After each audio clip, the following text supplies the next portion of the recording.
예수님의 부활을 맨 처음 목격한 사람은 여인들이었습니다.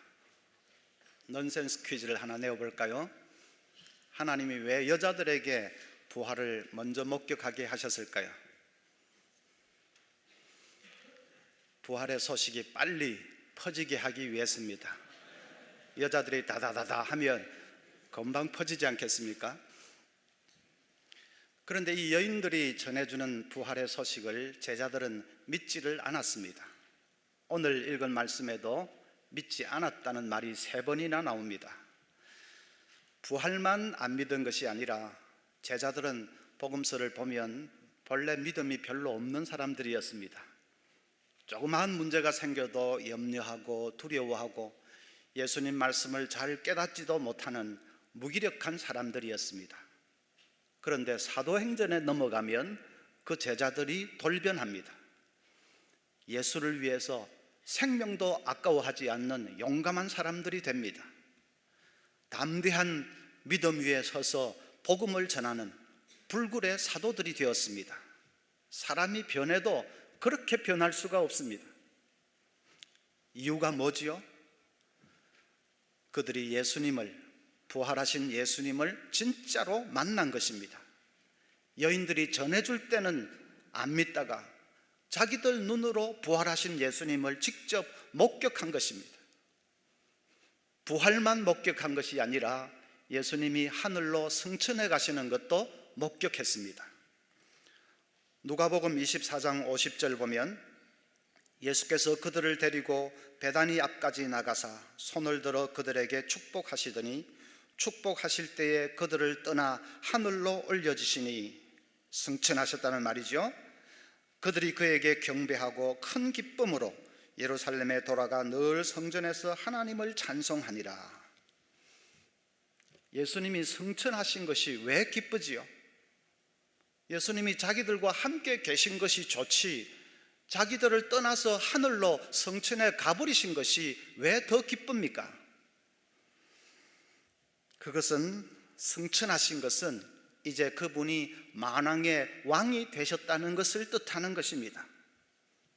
예수님이 지상에 계실 때는 능력을 행하기도 하셨지만은 그러나 여전히 그분은 연약한 인간의 몸을 입고 계셨습니다. 시공의 제약도 받으시고 원수들의 핍박도 늘 받으셨습니다. 그러나 이제는 그 모든 것을 벗어버리고 하늘에 올리워져서 만왕의 왕이 되셨습니다. 이 온 세상을 의와 진리로 통치하시는 능력의 왕이 되셨습니다. 멀리 계시지도 않습니다. 바로 우리 머리 위에서 우리를 통치해 주시고 우리를 영원히 인도해 주십니다. 제자들이 그것을 깨달은 것입니다. 그러면 사람이 변할 만도 하지요. 여러분, 우리도 부활의 주님을 만나면 사람이 변합니다. 부활은 죽음이 끝이 아니라는 것을 선언하는 것입니다. 죽음 이후에 영원한 하나님의 나라가 기다리고 있다는 것을 가르쳐 주는 것입니다. 그것이 긴가민가 애매한 것이 아니라 예수님이 우리 앞서 그 길을 분명히 가셨습니다. 죽으셨지만 다시 부활하시고 그리고 성천하시고 하늘나라로 올리워 가셨습니다. 우리도 그 주님을 꼭 붙들기만 하면 죽음이 와도 그 이후에 영원한 나라로 갈 수 있다는 것을 이 부활하신 주님을 보면서 확신할 수가 있습니다. 그래서 부활의 주님을 만난 사람은 더 이상 죽음이 두렵지 않게 됩니다. 죽음이 두렵지 않으면 세상에 아무것도 두려울 것이 없습니다. 여러분, 그렇지 않습니까? 우리가 병 걸리는 것을 다 무서워하지만은 그러나 아무리 병 걸리고 또 병 걸리고 암 걸리고 당뇨병, 합병증 걸려봤자 마지막에야 죽는 것밖에 더 있겠습니까? 그런데 그 죽음이 두렵지 않으면 병 그따위는 아무것도 아닙니다. 우리가 실패하는 것 다 두려워합니다. 그러나 실패하고 또 실패하고 쫄딱 망하고 완전히 망하고 해봤자 마지막에 죽기밖에 더 하겠습니까? 그 외에 뭐가 있습니까? 그런데 그 죽음이 두렵지 않으면 실패 그따위 아무것도 아닙니다. 그러니까 부활을 믿는 사람은 사람이 강철처럼 단단해집니다. 세상 어떤 것도 그 사람을 함부로 무너뜨릴 수 없게 됩니다. 며칠 전에 피카소의 그림 하나가 1700억에 팔렸다는 보도를 봤습니다. 과연 피카소는 20세기 최고의 화가입니다. 그런데 인간적으로 보면 그 사람은 참 불쌍한 사람입니다. 그림을 그려야 된다는 이 정신적인 강박감에 시달려서 그리고 또 그리고 미친 듯이 그려대었습니다. 그는 어느 자리에서 텅 빈 캔버스는 내게 모욕이다, 그런 말까지 했습니다. 왜 그렇게 정신없이 쫓기듯이 그림을 그려야만 했을까요? 그에게는 죽음에 대한 극도의 공포가 있었습니다. 죽음이라는 말만 해도 혹은 생각만 해도 정말로 죽음이 올지 모른다는 거의 미신에 가까운 죽음 공포증에 시달렸습니다. 그래서 계속 그림을 그려대면서 이 그림을 그리는 동안에는 내가 그래도 살아있다, 건재하다 하는 것을 확인하고 싶었던 것입니다. 불쌍한 사람 아닙니까? 몇 년 전에 어떤 코미디언이 죽으면서 이런 유언을 남겼습니다. 내가 죽거든 내 시신을 해부 실습용으로 기증하겠소. 특별히 하버드 대학으로 보내주시오. 그것이 부모님의 소원을 들어드릴 수 있는 유일한 길이기 때문이요. 우리 부모님은 평생 소원이 내가 하버드 들어가는 것이었는데 내가 하버드에 들어갈 수 있는 길은 그 길밖에 없어. 코미디언이니까 유언도 좀 코믹하게 한 것 같은데 생각해보면 사실은 그것은 피를 토하는 고백입니다. 밤낮 하버드 하시던 부모님, 이제 내가 백골이 되어서라도 하버드 문턱을 넘었으니까 이제 만족하십니까? 그 말 아닙니까? 욕망의 종이 되어 사는 사람들이 많습니다. 허망한 세상 욕망의 굴레를 벗어나지 못하고 자신도 허덕대고 자녀들도 고통을 안겨주는 그런 부모들이 있습니다. 다 영원한 하나님의 나라를 알지 못해서 그렇습니다. 이 세상으로 끝인 줄 아니까 그렇게 아둥바둥하는 것이지요. 하나님의 나라를 안다면 사는 모습이 그럴 수가 없습니다.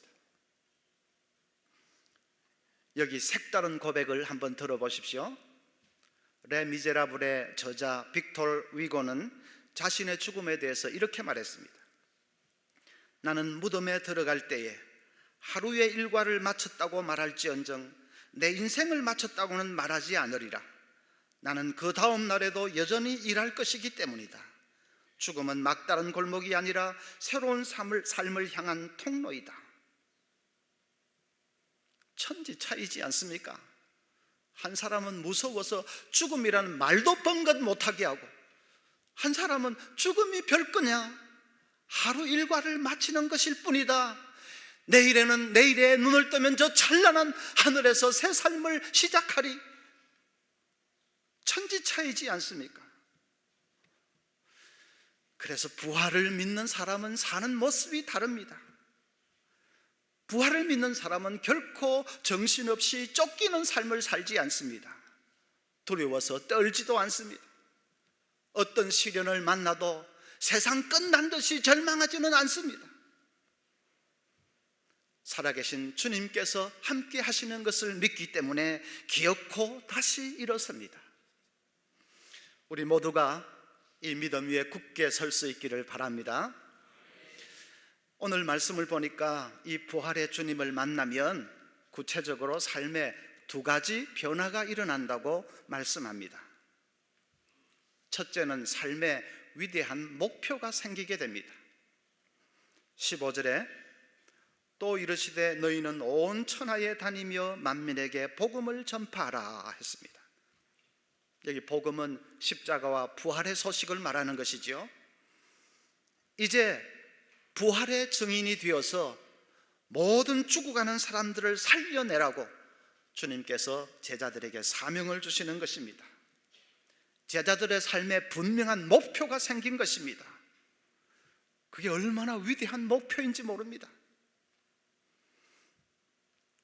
독일 통일 이전에 동과 서를 갈랐던 그 악명 높은 베를린 장벽은 지금은 깨끗하게 다 철거가 되고 기념관만 하나 남아 있습니다. 그 기념관에는 동베를린 사람들이 자유를 찾아서 생명을 걸고 이 베를린 장벽을 넘었던 그때의 그 기록들과 또 사진들, 필름들이 생생하게 보존되어 있습니다. 거기에 포스터 하나가 있습니다. 그 포스터에는 무슨 처절한 사진이나 구호나 그런 것이 전혀 없고 간단한 글귀가 몇 개 적혀 있을 뿐입니다. 도쿄 8,913km, 북경 7,699km, 모스크바 1,605km, 바르샤바 520km, 베를린 1슈리트.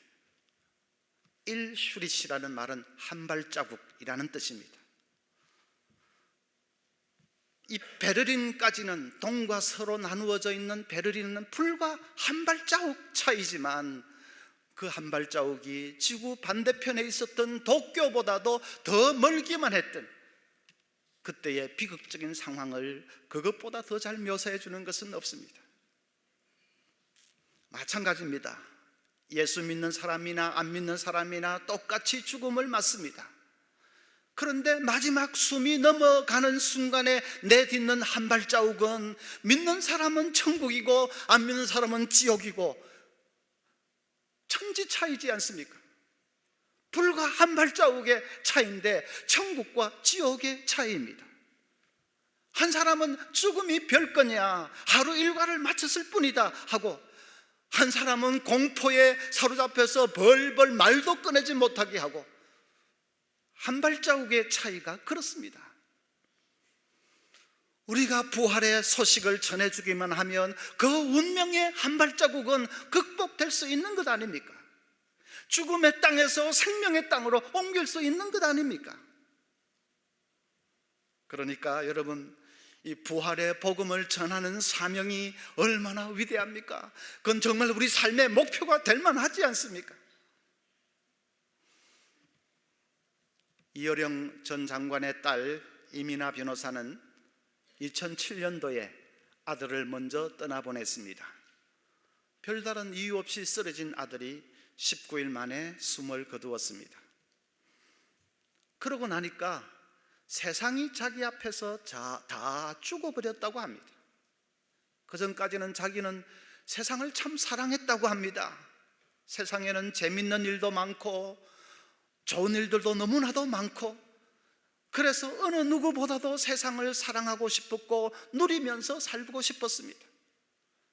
아들을 유난히 사랑해서 그런지 아들이 자라서 좋은 여자 만나서 결혼하고 자식 낳고 좋은 직장 얻고 그것보다 더 중요한 일이 없었습니다. 그런데 자식을 가슴에 묻고 나니까 그 모든 것들이 아무런 의미가 없어졌습니다. 세상이 자기 앞에서 다 죽어버렸습니다.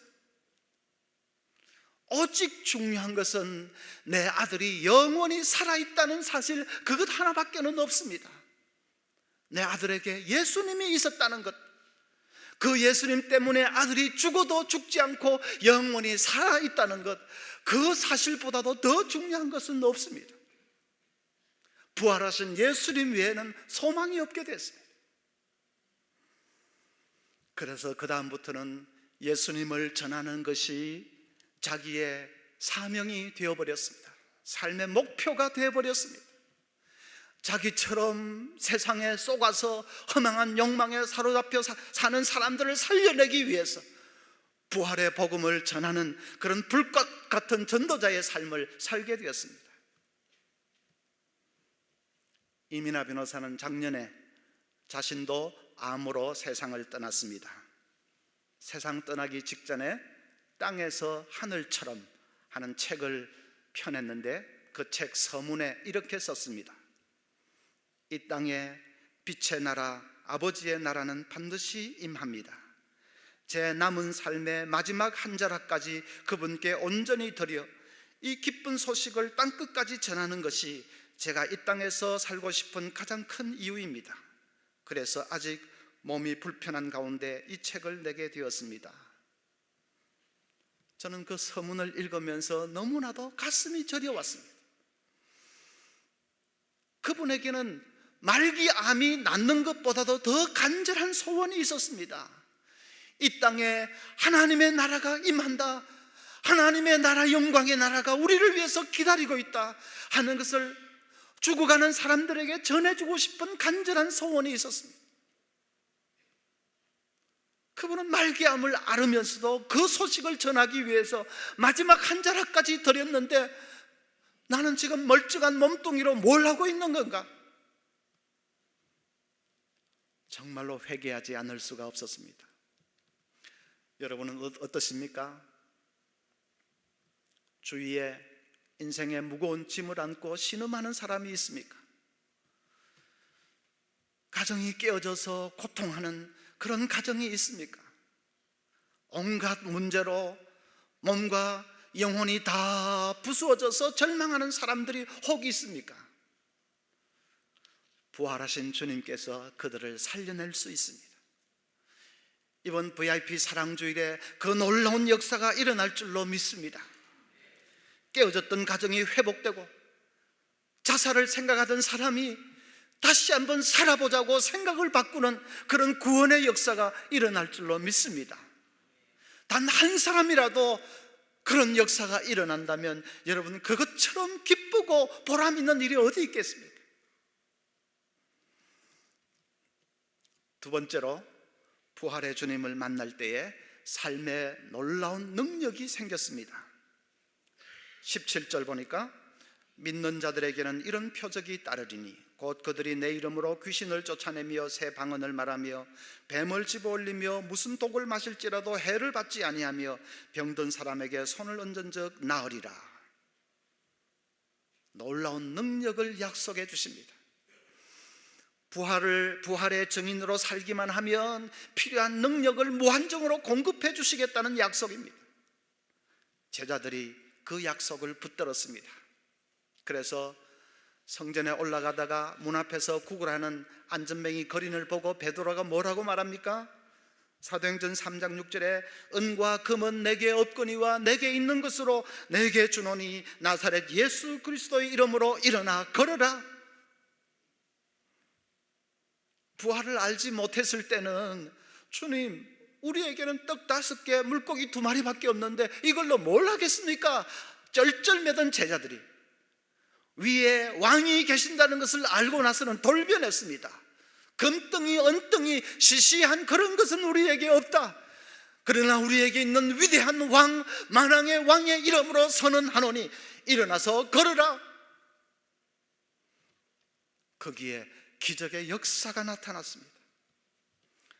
여러분, 우리에게도 주님께서 능력으로 함께 하시는 것을 믿습니다.